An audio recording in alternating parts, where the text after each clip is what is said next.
विजयदशमी की परिभाषा यह है कि माँ शक्ति की उपासना सनातन हिंदू धर्म में 9 दिन नवरात्रि व्रत करते हैं और व्रत करके माँ से शक्ति प्राप्त करके भगवान राम भी उस वक्त नवरात्रि की और दूसरे मेघनाथ ने भी नवरात्रि की।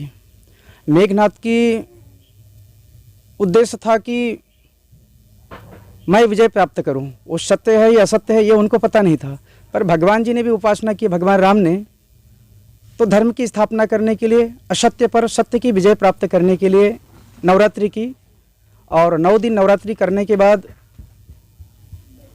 माँ जगदम्बा से शक्ति प्राप्त करके रावण पर विजय प्राप्त किए।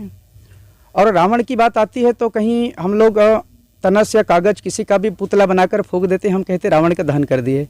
और ऐसे रावण दहन तो कितने हुए, लेकिन इससे रावण दहन हुआ नहीं ना होगा। अपने हृदय में बैठे अहंकार रूपी रावण को हमें जलाना होगा, उसे ही मारना होगा, तब जाकर के असत्य पर सत्य का विजय होगा। आज भी जो है सनातन धर्म को जो है आज के युवक वर्ग जो है पूरी तरीके से भूल चुके हैं।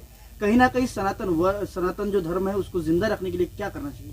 जिंदा रखने के लिए देखो, पहले तो गुरु शरण जाना चाहिए। शिक्षा और दीक्षा दोनों चाहिए। हम शिक्षित तो हो जाते हैं पर दीक्षा नहीं लेते हैं, क्योंकि बिना गुरु की ज्ञान होता नहीं है। और गुरु के पास जाने के बाद गुरु जो बताते हैं, गीता, उपनिषद, रामायण, वेद, पुराण पढ़िए, तो वो पढ़ना पड़ेगा और अपने सनातन शाश्वत धर्म को धारण करना पड़ेगा। आज के जो युवक वर्ग है, कहीं ना कहीं जिस प्रकार से हम पुस्तकों को पढ़कर जो है जानकारी लेते थे, कहीं ना कहीं हमारा जो पूरा व्यवहार बना था वो कहीं ना कहीं पाठ्यों के माध्यम से पढ़ा था। लेकिन आज की जो स्थिति ये है कि कहीं ना कहीं जो भी जानकारी है हमें सिर्फ मोबाइल से मिलती है। तो ये क्या वास्तविकता है कि कहीं ना कहीं जो पुरानी जो वास्तविकता, पुराना तो जो चीज़ थी वो कहीं ना कहीं भूल चुके हैं हम? हाँ, बिल्कुल भूल चुके हैं, क्योंकि पुस्तक उस तक पहुँचाते नहीं है। लेकिन पुस्तक पहले कवियों के हाथ से लिखा हुआ था और संतों के मुख से निकले थे। और उनको जैसे संत तुलसीदास महाराज जी जैसे, वेद व्यास जी जैसे ने वेदों को रचना किए थे, बनाए थे।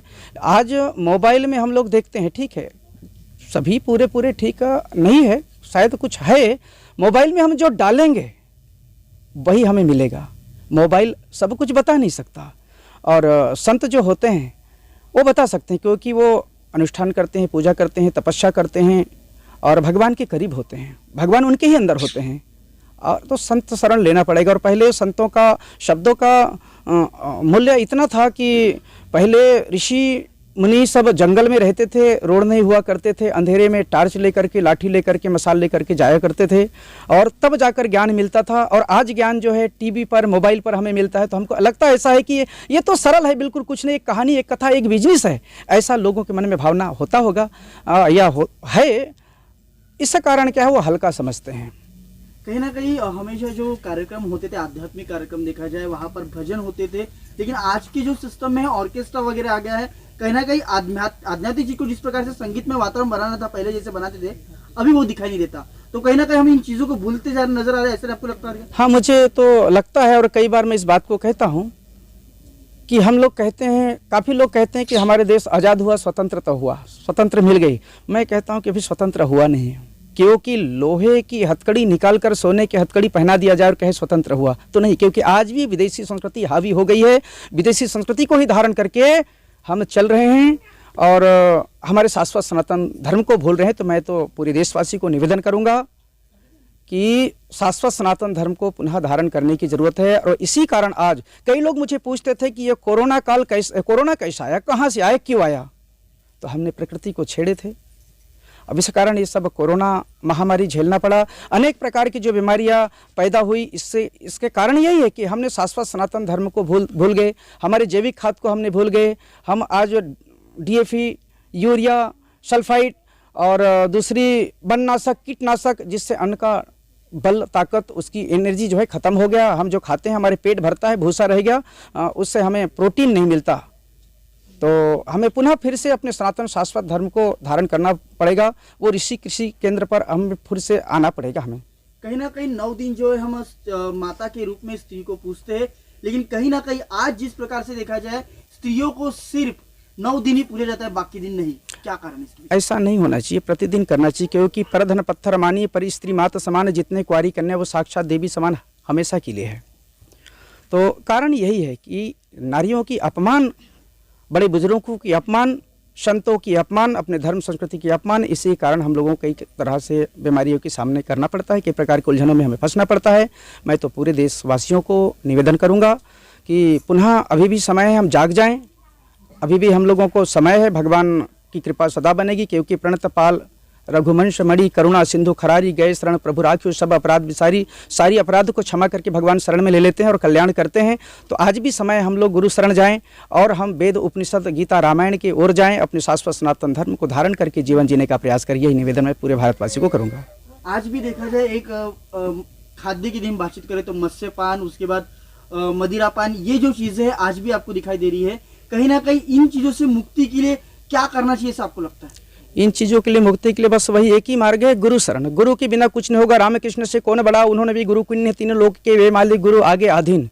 तो शरीर धारण करके जो भी इस धरा पर आए उन सबको गुरु के शरण जाना ही पड़ा। गुरु ही ये मार्ग बता सकता है। हम भगवान को डायरेक्ट प्राप्त नहीं कर सकते, भगवान हमारी अंदर है लेकिन प्राप्त नहीं कर सकते। जैसे दूध के अंदर घी होती है लेकिन घी डायरेक्ट नहीं मिलती, उसकी मंथन करना पड़ता है। ठीक इसी तरह गुरु के शरण में जाकर के मंथन चिंतन करना पड़ेगा, तब जा करके हमें सत्य का ज्ञात होगा।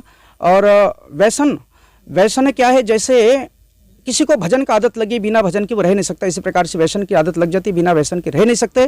तो व्यसन मुक्त हो, और व्यसन मुक्त हो जाएंगे, रोग मुक्त हो जाएंगे और सभी प्रकार से मुक्ति को प्राप्त करेंगे।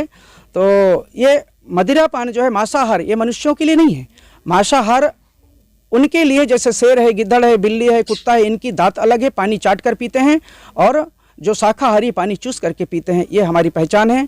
तो वो असुरों का भोजन है, निशाचरों का भोजन है मदिरा पान और मांसाहार। मैं वो खाने वालों को मैं प्यार से बोल रहा हूँ, उनको बुरा ना लगे, नहीं तो हम खाते हैं इस कारण हमें राक्षस कह दिया, मैं ऐसा कहूँगा नहीं। वो अभी भी सात्विक बन सकते हैं। मैं निवेदन करता हूँ, प्रार्थना करता हूँ उनसे कि सात्विक बने, धार्मिक बने, आस्तिक बने और किसी का जीवों का हत्या ना हो, ऐसे चीज़ों का सेवन करें। सत्संग की क्या परिभाषा है? सत्संग, सत्य का संग ही सत्संग होता है। सत्य का संग करना, सत्य की आचरण करना और सत्य को धारण करना, सत्य पर चलना। अब वो अपने अपनी बुद्धि की बात है, किसी को तो चोरी करना वो भी सत्य है ऐसा लगता है, किसी को लगता है वो कुछ भी में करना वो सत्य लगता है। कि सत्य वह नहीं है। सत्य वह है कि जिससे किसी का बुरा ना हो, जिससे सबका कल्याण हो, परमात्मा की बनाई हुई सारी सृष्टि का संरक्षण हो,